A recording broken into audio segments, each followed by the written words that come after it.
Great to see you, Gary, Kadi. Thank you for joining us on the Thrive Live event 2021. Well, I'm so grateful to be here with you, my good man. Yeah. Woo, what a day. Yeah, a beautiful day. And rising up our profession in the face of a pandemic and COVID-19. Gary, I'm so excited to have people hear your philosophy and what you've built over the decades to help us dental professionals be the best versions of ourselves. You bet. Really, it's a privilege, to have a day like this. I want to thank Henry Schein for the contribution that they made to, the different levels that are needed right now post-pandemic. What a day. And then really, we want to bring this together in a way so that you can take what you learned and actually implement it, because that's key in what's going on in dentistry today. Exactly. So let's get after it, Gary.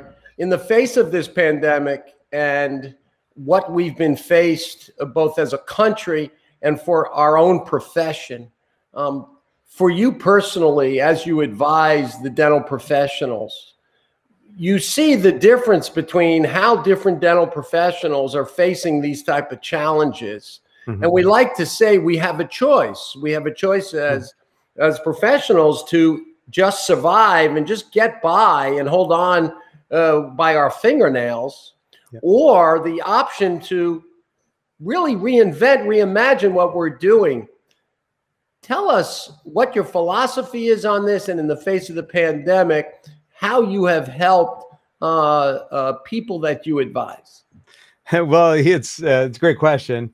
And, one of the things that I've learned is in recovery, there is discovery. And I'm an accidental expert. My wife came to me 13 years ago and she said, look, I'm Party Fresh. That's my nickname, Jonathan. Just add a little alcohol to me, man, and I'm a blast. Now, when your son's diagnosed with autism, your wife needs you and you're drinking to numb your issues out because you have this crisis going on. Well, she came to me and said, you don't have to quit drinking, but you can't stay here. And I haven't had a drink since that day. And I'm really grateful for that. So I had personal recovery and I learned a lot in that. And I also, as you know, I worked with practices in 9/11 in and around Ground Zero.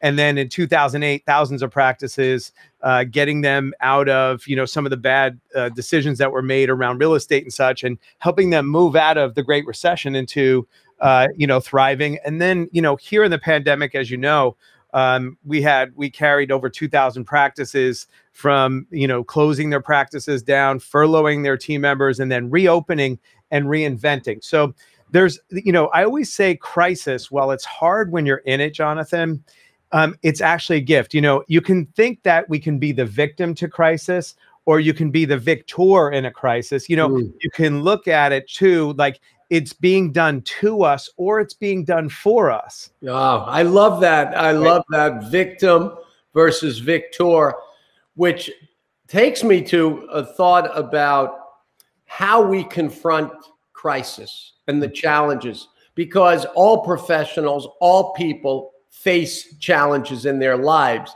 This pandemic, it's really not that much different than any other challenge, except that this thing was overwhelming. And unfortunately, people are dying, have died, and we just didn't know anything in the beginning of this thing.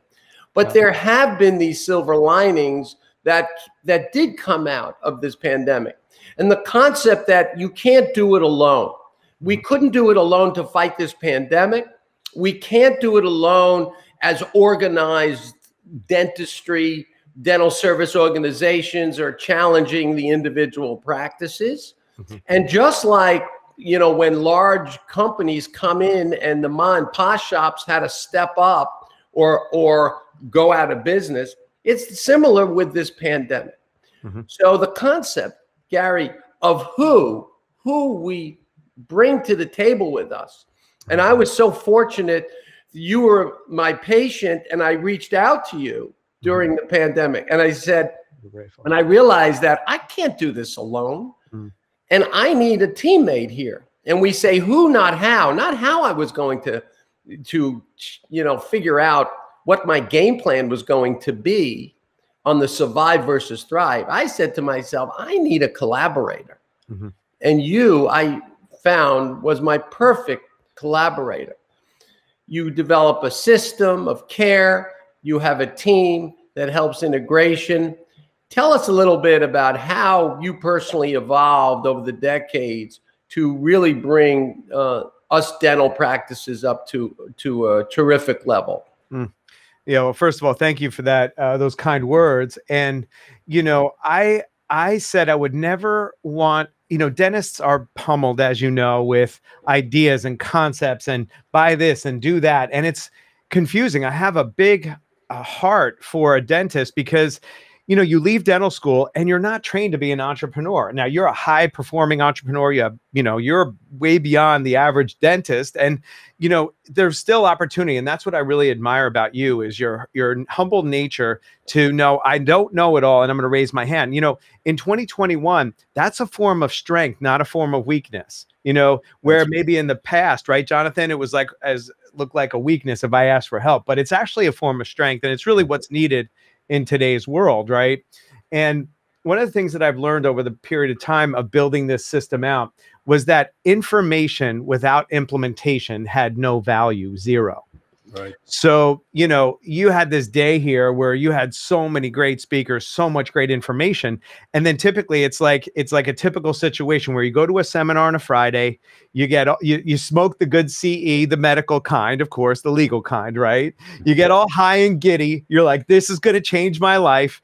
And then you go back and Mrs. Smith is arguing over 14 cents of her seventh try-in. And we're back to the same old, same old. And I was like, I am going to interrupt that. And so I saw that the old model of consulting really was broken in that it was really an enablement process, meaning you would just tell people what to do. They would say yes, the consultant would leave, and so would the ideas, and there was no implementation. And so when you really focus on creating implementation, it's more of an empowerment and a model that needs to be implemented versus ideas, concepts, and just simple nuggets thrown at a situation. Yeah. Well, I love Einstein's quote, and it is exactly what you're saying, that ideas without execution is hallucination. and I heard that and I thought of you because that's the truth. That is our who. You know, for me, I'm more of a creative. And we need the integrator. We need the person, whoever is going to fill the gap on our own capabilities, right? We all have, you know, our value. We all have our unique ability, what we love to do and what we're really good at. Mm-hmm. But then it's figuring out the who. Who do we need to partner with? Yeah. And I think it's a very important distinction because everybody jumps to how we're going to do something. And you really need to think about, who can I pick that's going to help me be this best version of myself and get this idea executed and really build it? Mm-hmm. So, you know, working with you has been an absolute joy. And, you know, I just want to dig in a little bit on some of the things that you brought to my own practice, which allowed me and freed me up to do all these other things I love to do within the profession. Mm-hmm. You have a love for acronyms. Let's talk about the Gary Kadi acronyms, because that really talks about your systems, because we know systems drive performance. So tell us a little bit about those powerful acronyms. Yeah, well, let's first start with the 3 ways to build a practice. And that's what I call my CARE system. And you want to write this down. CA stands for case acceptance. R stands for retention. E stands for the experience and acquisition of new patients. Care. You care about people, and you have 3 ways to build a practice. Super vital in today's world, especially in big cities that have lost population, like you did on 923 Fifth Avenue, where you've lost 30% of your population. So that means that you have to look at your practice differently. You can't just look at it from a new patient acquisition. You got to look at it as retaining your patients. By the way, this model was created, Jonathan, because I did the math. We saw that statistically only 20% of people come back twice in a dental practice. If I asked dentists, and I said, how many things do you think they come back? They'll always say 80, because it's the ones they see. It's the ones they don't see. So Now we take that 20, make it 80. Now look at that efficiency. When the patient's there in hygiene, you have your hygiene team. That's the source of case acceptance. Leveraging your time as a dentist, you should have 2 hygienists for every doctor in the practice. That's your retention. That's how you know if you can employ 2 full-time hygienists, you know your retention's clean. And then when the patient comes in hygiene, you then have them present the case in a certain way so that the doctor can just come in and call balls and strikes, get out of there, and now you got a system built. And then and by the way, Jonathan, at the beginning of the system, 28% case acceptance, only 28, right? So think about the inefficiency of the traditional dental model. 20% retention, 28% case acceptance, totally inefficient. Increase the retention to 80, increase your case acceptance to 67, then you drop new patients into the top of the machine. And by the way, they're coming back to New York now. So now you got a machine that's going to blow up and produce exponentially and get this doctor out of the center of that bad boy so that the team is driving the business. Get the doctor out of the center, because that empowers the team and it frees up us professionals so that we can have a personal life and personal satisfaction, which is really the complement to our business satisfaction, the two working closely together. Yes. That's what I found what happened. And you have an amazing profession.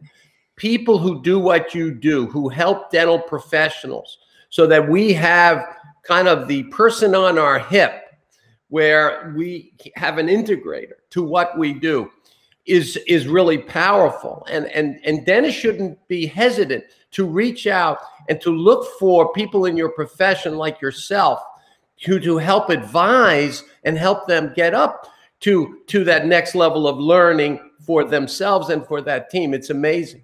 Yeah. One of the first things you did with my team, and I really believe this after starting a few different companies that I learned, is that we focused on a well-defined vision, purpose, values. Yeah. So if we say, where do we also start to be able to get an aligned vision with your team? Can you talk about that a little bit? I know how strong you feel about it. Well, I'm a Yankee fan. And, being a Yankee fan, there's one mission. That's to win the World Series every year. So most people are, other teams play to go into the playoffs, and you only play up to the game you say you're playing.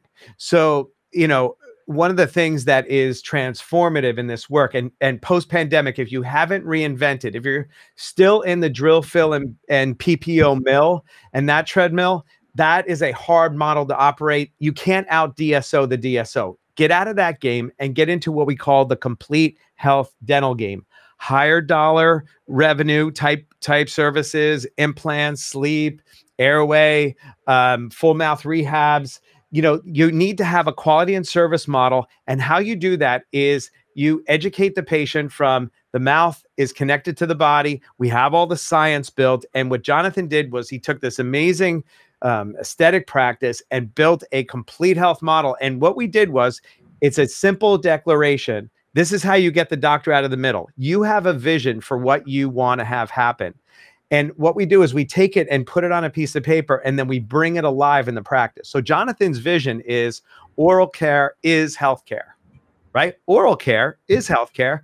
And then the purpose behind that, why he does and why his team does what they do. See, if you're selling commodities and widgets post-pandemic, you're not going to be able to increase your fees. You're not going to be able to go fee for service. You're not going to be able to do the things you want to do because you have to decommoditize your business. The way you do that is you have a purpose so that when you give your team a system, it goes down 19 inches from the head to the heart, and it comes out of their heart, because Jonathan's purpose is we believe everyone deserves to smile. Figuratively, you can explain that a little deeper. And then the sandbox that they play in is JBL, right? JBL, right? Just do it. Bring joy and let love rule. Let love rule. And, which is part of our foundational work. But we did it as a team. And what I love so much about your approach and people in your industry is the collaborative approach of bringing your team in together, back to the who, not how we're going to do it. Because you figure out the how together when you have people who have expertise in all those different levels, or have the passion and the curiosity to learn their expertise. We know we have young people in our practice, and we give them an opportunity for growth. One of the great things that I was so impressed with is the educational format that you have. And so for people to learn more, I know you've written a couple of different books. Tell us a little bit, because this book, $1 Million Dentistry, I don't think the name does it justice. I don't think I've ever told you that. But I got the concept. But it really has great concepts in it to help the dentist think about things in a different way. Because for us, it's how do we elevate our profession, both in our own mind, in our team's mind, and for our patients. We're really enhancing, you know, the relevance of what we do, the power of transformative smile changing and bringing health to people. And the way we can do it is by working together with a collaborative approach. And that's what I've been so excited, you know, working with you, and why I wanted you to talk about your concepts. If you had to give the biggest takeaway from $1 Million Dentistry, from a mindset shift change for the dental professionals, Gary, what would that be? Is number one, the whole concept is flipping the script from living in a defaulted world as a dentist into a designed world as a dentist. What I mean by that is this, Jonathan. Most dentists are defaulted into how much time they work, how much money they're making, the type of dentistry they're doing. And it's like they can't, like, they're just not happy. You know, there's three things for happiness: competency, authenticity, and connection to your work. And, you know, the first thing is competency. Dentists are competent in the clinical side. And then where they get into doubts and fears is in the business side. So have somebody remove the business incompetency that probably, I mean, you're like a unicorn, Jonathan. And I say that with all due respect, because you understand the business and the clinical side better than anybody I've ever met. And the other side for most dentists, you're welcome, most dentists have no interest in the business side. So get somebody. There's tons of great people that can, you know, you can line your values up with, have them help you get the business side. And here's what I want you to, this is what the expectation is, that you spend 1 hour a week with your team leader reporting to you on your business side. That's it. Once you have the business model set, it should be 1 hour a week. That's the expectation I want to set for you when you think about the business side of your business, working on your business. That's where it should land. Okay. That's competency. So happiness is related to competency, clinical. Now you got your business side. You know, I have this thing called rewirement versus retirement. Stop doing things you're not good at. Stop doing things you don't like doing, and remove toxic people and things from your life. So that's how you get the competency piece. Authenticity. Doctors are living, their insides are not matching their outsides. Happiness comes when you get true to yourself and you're living out your world out here. So getting through the truth, declaring it, saying what you need and want, and having it mapped out in your life. Third is being connected. Now, Jonathan, by the way, all this stuff I'm sharing with you, I've lived through it myself, because I was none of these things, but I wanted to be happy. And I used to use alcohol and drugs to get happy. It does not work, because it becomes numbing, and that's it. The last one is key. I love to pitch, and I was a pitcher. And I remember being a kid, and this is all the way back to childhood, Jonathan. I used to pitch on a mound. I had 8 guys cheering me on.